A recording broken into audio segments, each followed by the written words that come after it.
Notre mental peut vraiment être un problème. À partir du moment où on est pris dans des boucles de pensée énergivores, donc vous savez, le style de pensée sur tous les sujets qui nous cassent la tête, style par rapport au travail, par rapport aux amours, par rapport au budget, par rapport aux relations sociales, par rapport à la famille, avoir des pensées qui tournent en boucle sur des problèmes, où on projette ce qui pourrait bien se passer, suivant divers scénarios, ou bien on revient sur ce qui aurait pu se passer, suivant divers scénarios.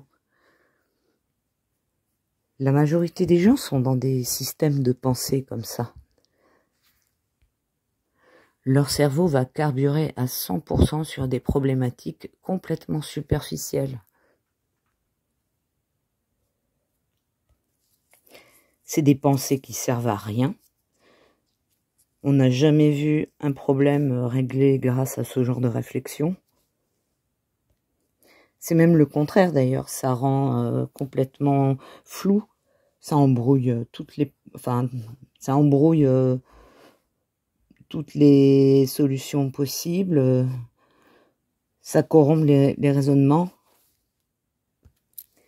Et vous allez aussi nourrir votre émotionnel avec tout ça. Mais le nourrir de malbouffe. En fait, c'est comme si vous lui donniez de la malbouffe. Parce que ce sont que des pensées toxiques qui n'amènent aucune solution. Des pensées qui tournent en rond, généralement basées sur quelque chose de négatif. La nature a horreur du vide. Alors notre cerveau, il fonctionne. Il a besoin de penser.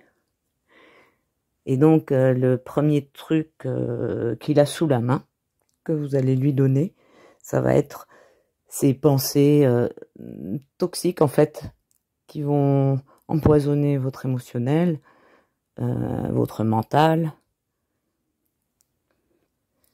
qui vont vous faire perdre de l'énergie, qui vont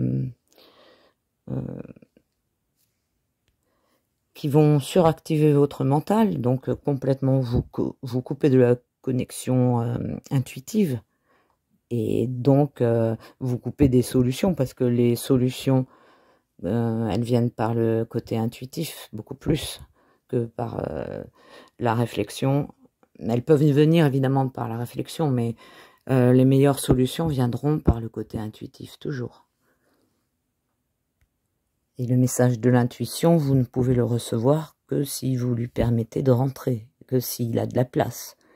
Et si votre cerveau est rempli à ras-bord de boucles mentales, il n'y a aucune place pour l'intuition.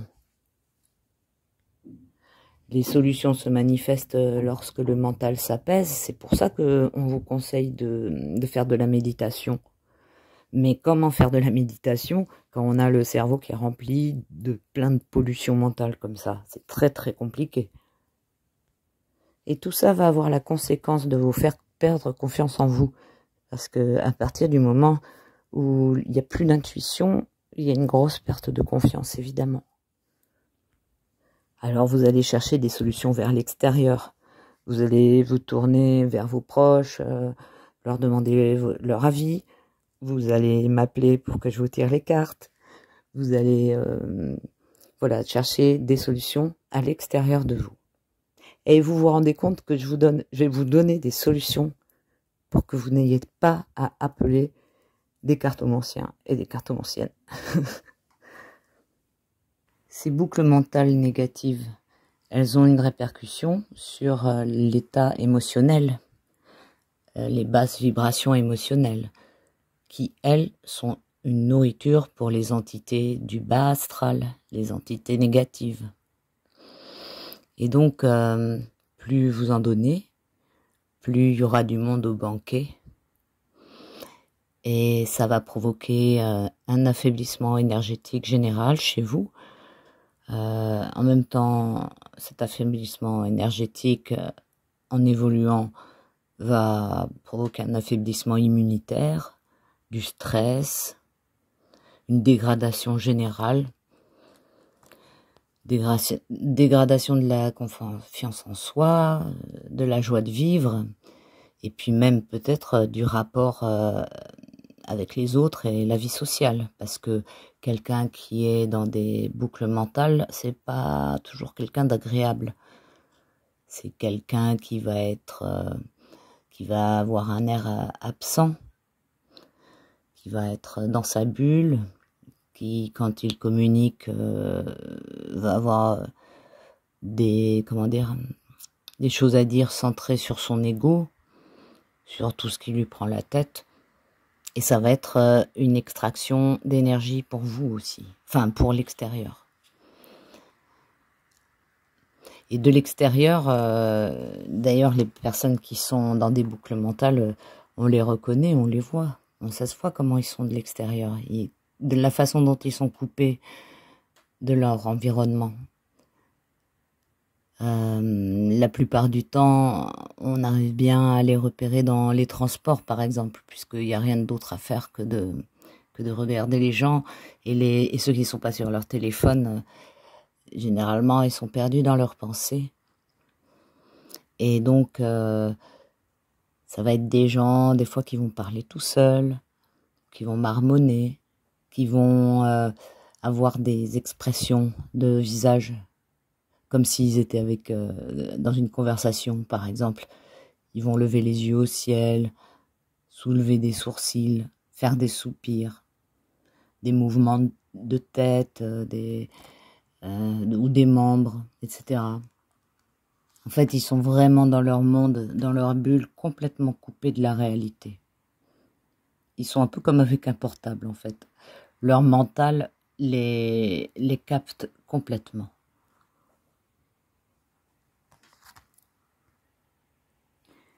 C'est pas génial donc au niveau individuel, mais c'est pas génial non plus au niveau collectif, parce que toutes ces pensées, toutes ces mauvaises, ces mauvaises sécrétions mentales de plein de monde en même temps, ça pourrit l'égrégore collectif et ça crée une réalité à l'image des pensées que ces gens ont. Puisque la réalité, c'est une sorte de cristallisation des vibrations que nous émettons, eh bien voilà, ça va donner sûrement une certaine influence à la réalité.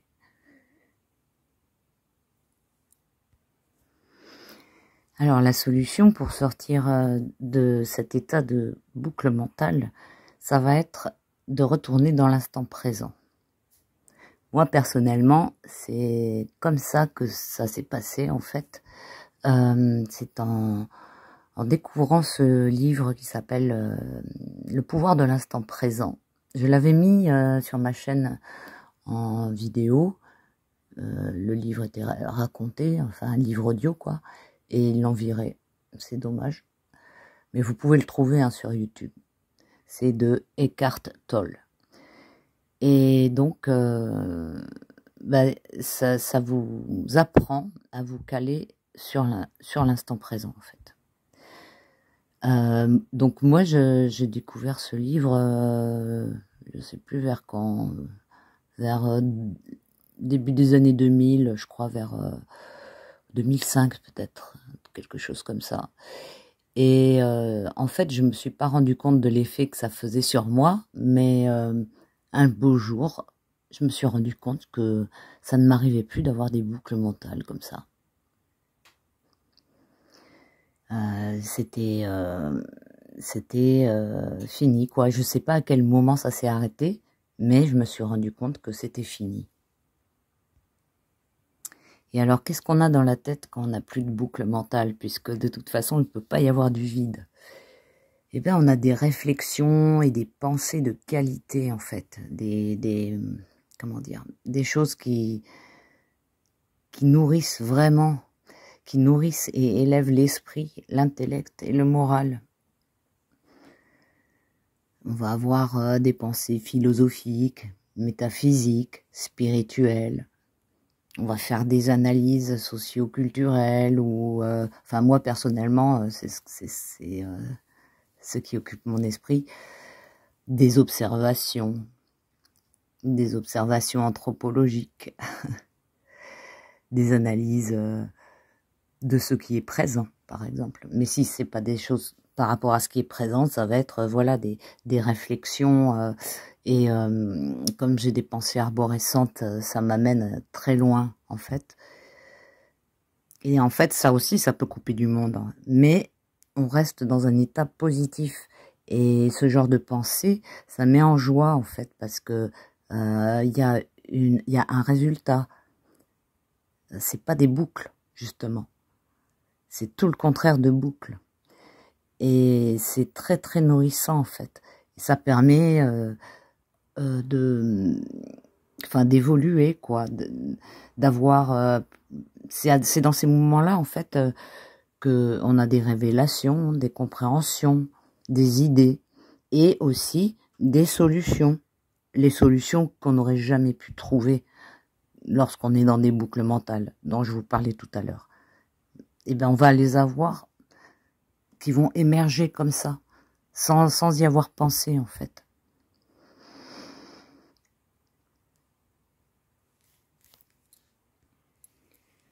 Donc ce sont des pensées qui peuvent nous couper du monde, mais en fait, on est comme on est dans un état positif, un état de joie, ça permet une disponibilité immédiate quasiment quand on revient au réel. Et justement, ça fait de la matière à partager avec les autres.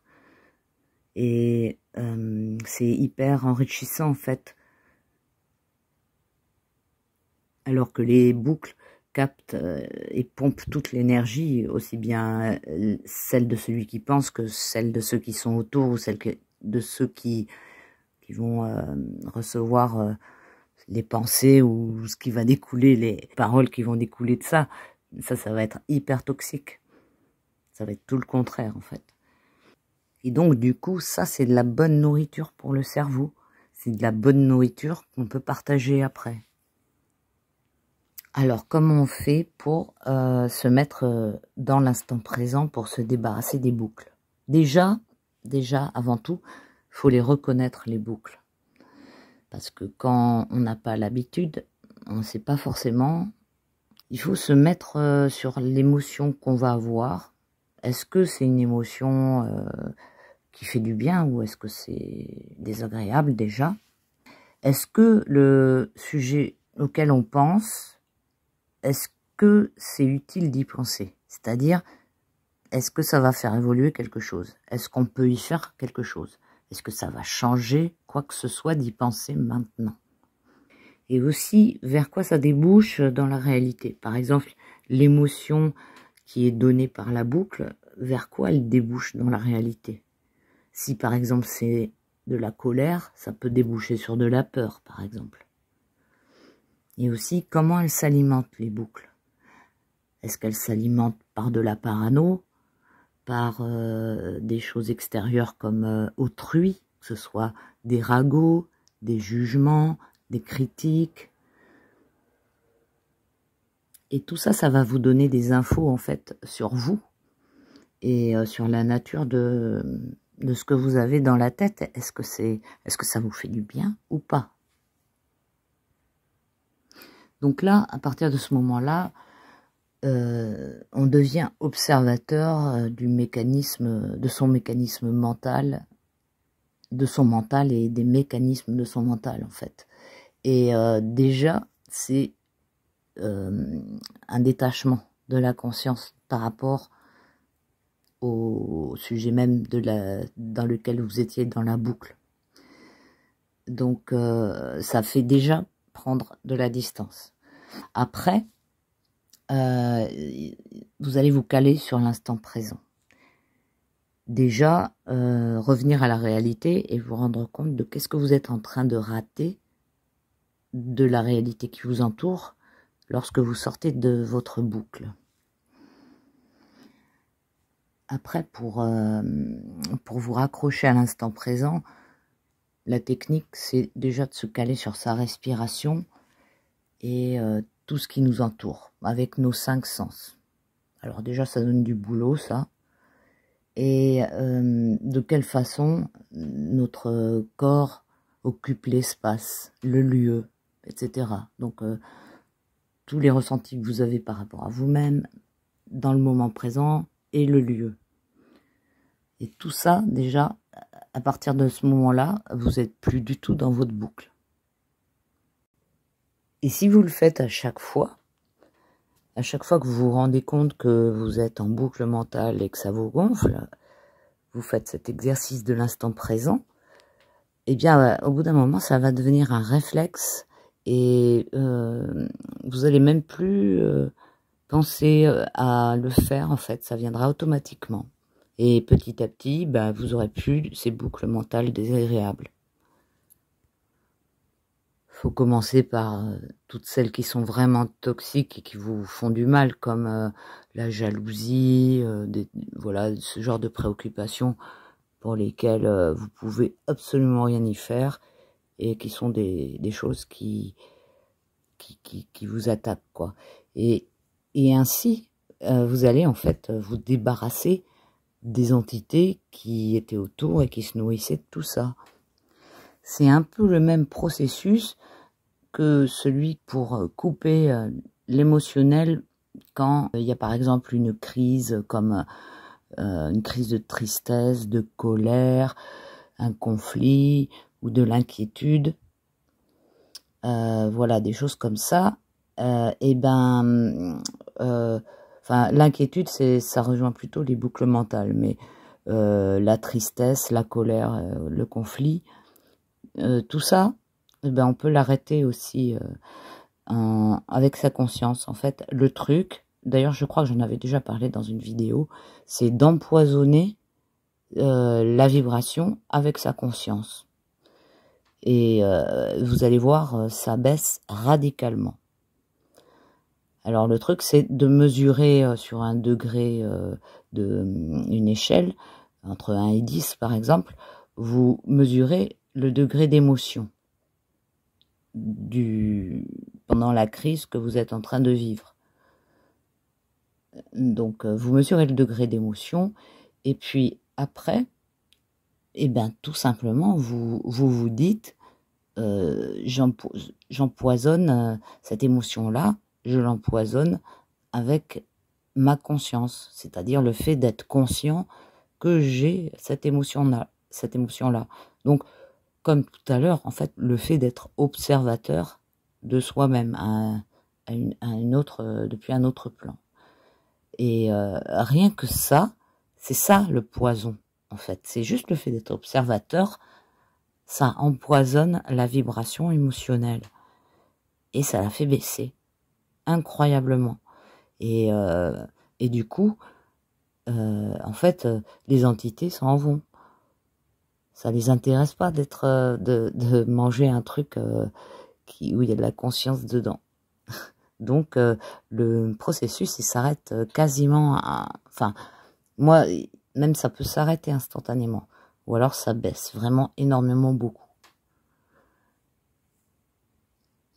Et en fait l'autre jour je me disais mais c'est exactement pareil que les prières à Jésus, parce que il y a les cathos disent que dans ces moments-là en fait tu appelles Jésus et en fait t'es soulagé, quoi, soit de ta colère, soit de ta tristesse, etc., de l'émotion qui t'envahit, tu en es soulagé à l'appel de Jésus.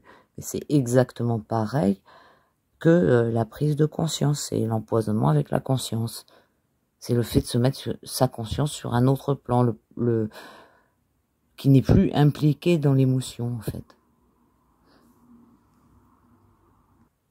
Et donc, vous remesurez, une fois que vous avez fait la démarche, l'exercice, là, vous remesurez entre 1 et 10 votre degré d'émotion après avoir empoisonné avec votre conscience. Et vous verrez, vous serez assez surpris, je pense. Si vous connaissez pas le truc, vous serez surpris.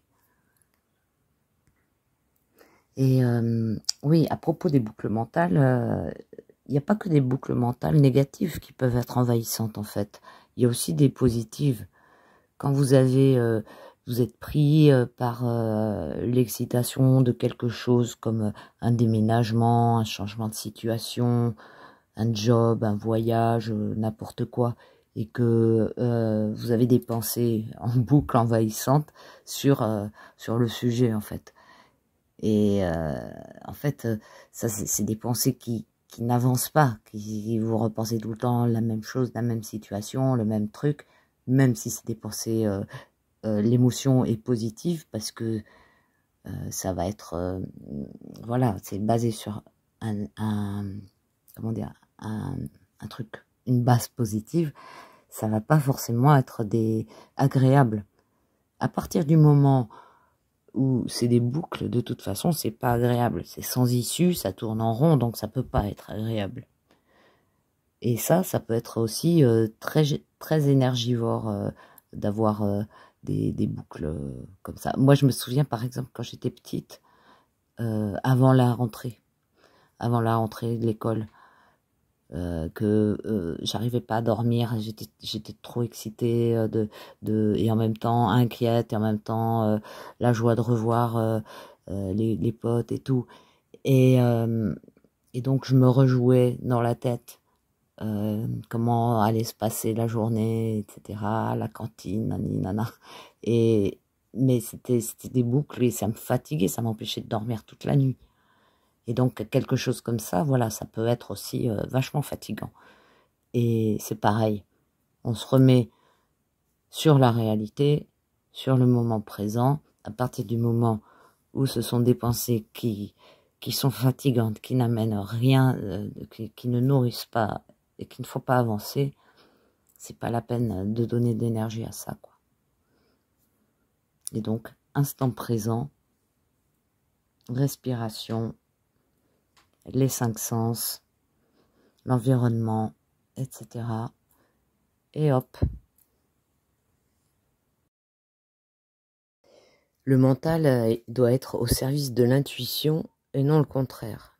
C'est-à-dire que une fois que vous avez atteint ce stade où vous êtes plus encombré par vos boucles mentales, lorsque vous êtes dans une situation nouvelle, que vous rencontrez quelqu'un, voilà, toute situation qui déclenche chez vous un jugement, enfin le fait de vous dire est-ce que je peux faire confiance à cette personne, je vais par là ou j'y vais pas, je m'engage dans ce truc ou pas, etc.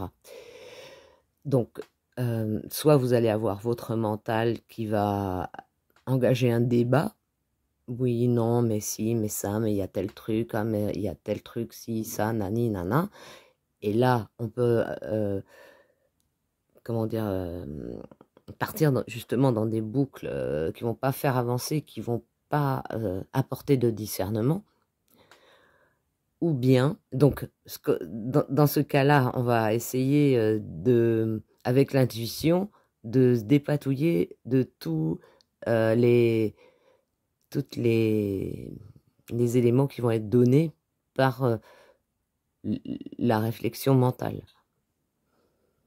Ou bien, vous allez avoir directement votre intuition qui va vous donner un ressenti précis, clair, sur la personne ou sur la situation.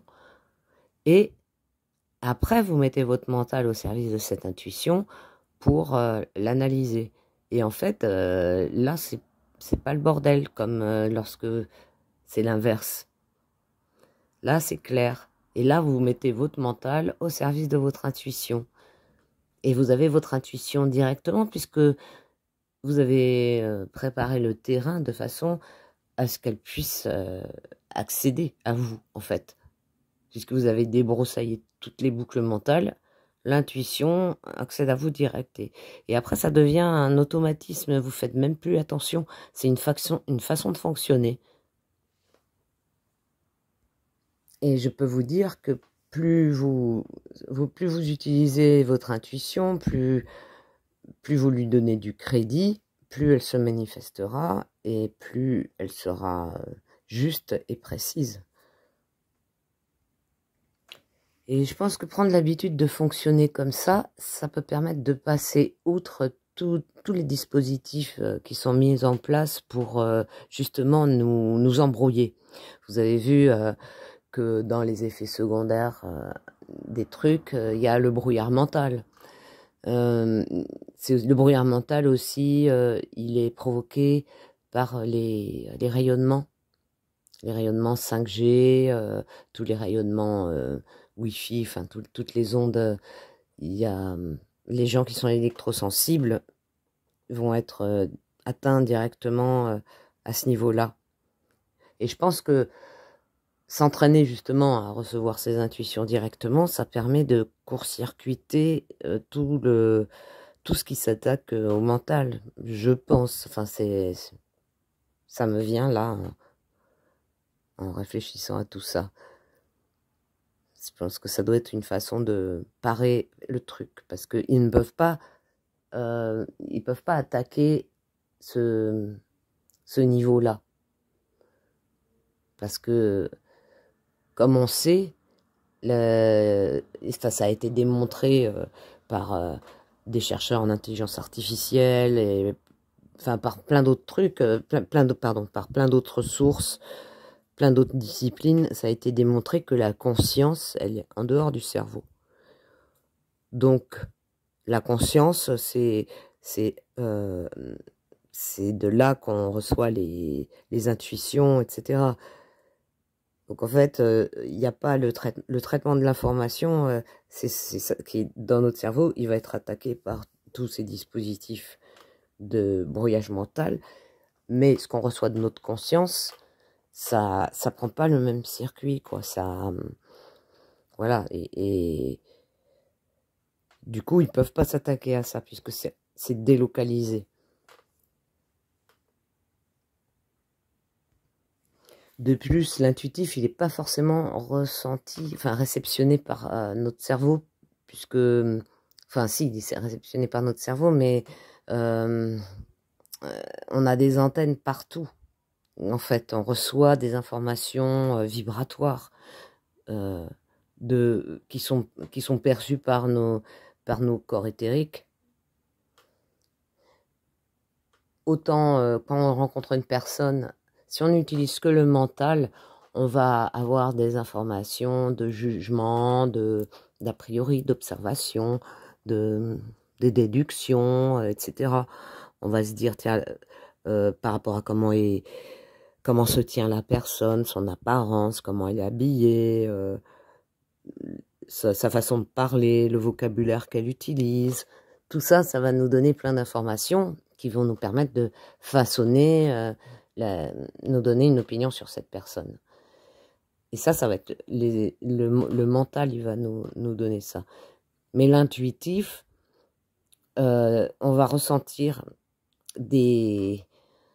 on va avoir des informations beaucoup plus profondes sur la personne par rapport à son aspect vibratoire. On va avoir des informations sur son état spirituel, émotionnel, même sur son état mental aussi. Comme si on avait des antennes qui vont aller chercher ces informations qui sont complètement différentes de celles qu'on peut avoir par l'observation directe. Si on est assez entraîné, on va ressentir l'âme de la personne. Et tout ça, c'est beaucoup plus instantané que le résultat qu'on a en mixant toutes les observations qu'on peut faire et les analyses mentales, en fait. C'est vraiment beaucoup plus instantané. Et c'est aussi incorruptible. Enfin, je trouve, c'est incorruptible. Alors que on peut passer par plein de pièges à partir des informations visuelles. Il y a plein de choses qui peuvent être masquées, cachées, qui transformées, enfin pour donner, voilà, manipulées, pour donner une autre impression, etc. Alors que le ressenti intuitif, ça trompe vraiment pas, quoi.